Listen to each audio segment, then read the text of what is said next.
Well, hello, Twin Lakes. This is Paul coming to you from Jordan. We're here right now on a short-term mission trip, and I just got to tell you how excited I am about our partnership here. As you look around, this is a city that has grown from 1 million to 5 million in the last 10 years. Why? Because a flood of refugees, beginning back in the days of ISIS and continuing to this day, keep coming here because they have nothing in their homelands of Iraq or Syria. And so they're coming here looking for anything. Many are stuck here. They can't get visas. They can't work here legally. They seem hopeless. And yet we're part of a ministry where we have missionaries that work with these dear people. They help them with eye care, with medical care. They help them find work. They even pay some rent or bring blankets when it's cold. And yes, it gets freezing cold here. They bring heaters. They bring air conditioners, little portable ones. They bring food packets because some people are so hungry, they're coming literally to the doors of the pastors here saying, do you have any food?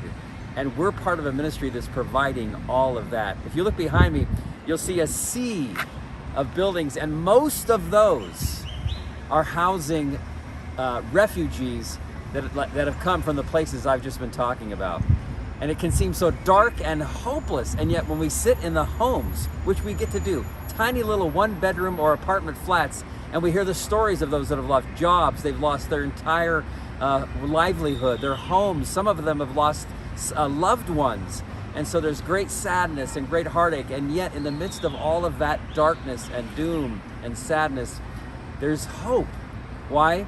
Because God has led them to meet Christians that you are part of supporting and keeping going here.